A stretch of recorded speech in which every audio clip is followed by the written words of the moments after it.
Bonjour chers frères dans le Christ, je m'appelle Jephté Moneke Ushindi et à ce moment laisse-moi te parler un peu du message de la Pâque comme nous sommes en date du 22 mars 2024.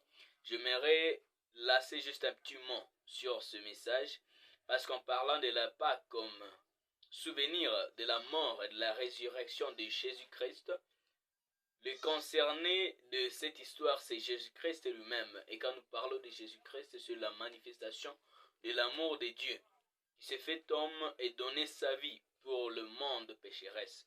Pour ce, laisse-moi méditer un peu avec vous dans la lettre de Saint Paul l'apôtre aux Colossiens, le premier chapitre du 19e verset, et je chuterai au 23e verset.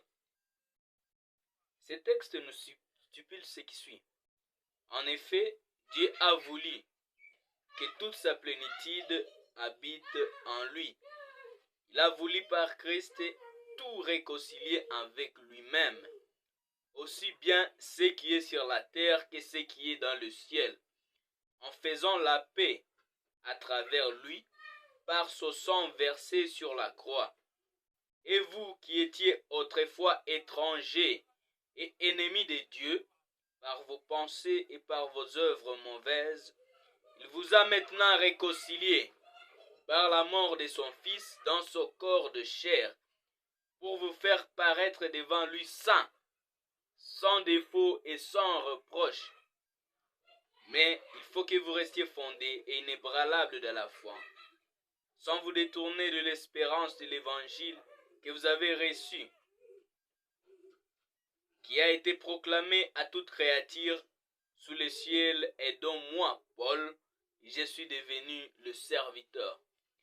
Le texte que nous venons de lire, c'est un texte écrit par Saint Paul lui-même, l'apôtre Paul, qui essaie de parler aux fidèles de Colosse dans cette lettre. Il leur dit que Dieu a voulu réconcilier par le Christ le monde entier. Si on parle de la réconciliation, c'est qu'il y a eu des querelles ou c'est qu'il y a eu des conflits qui se sont engagés entre l'humanité et Dieu.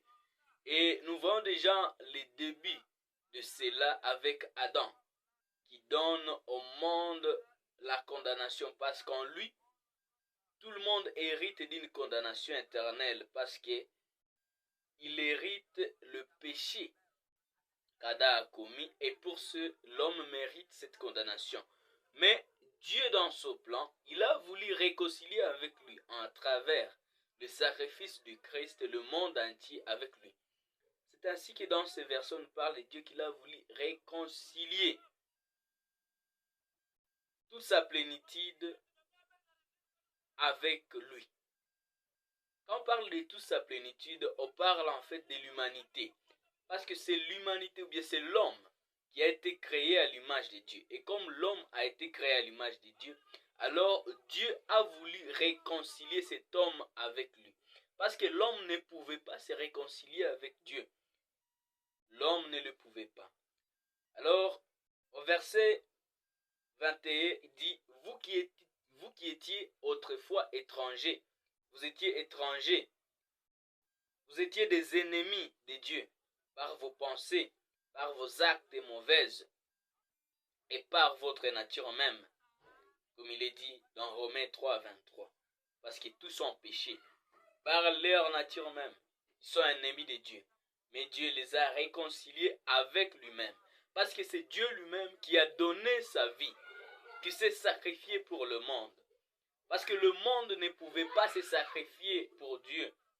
Parce que si le monde se donne un sacrifice pour Dieu, alors ce monde ne connaîtra pas la résurrection. Parce que la condamnation sera encore sur ce monde. C'est ainsi que Dieu lui-même a voulu réconcilier le monde avec lui. Il a voulu établir une nouvelle relation entre les hommes pécheurs avec lui. Et c'est là par grâce et par le seul sacrifice que le Christ a fait. Et si quelqu'un demeure dans cette foi, ou si quelqu'un croit que ce sacrifice a suffi pour qu'il soit sauvé, alors la personne est justifiée devant Dieu. Et la personne n'a rien à craindre. Il n'a rien à se faire des soucis pour son avenir. N'a rien à se faire des soucis et avoir peur de la condamnation. Parce que pour lui, il n'y a plus de condamnation. Parce qu'il était étranger. Mais maintenant, en Jésus-Christ, il a été réconcilié.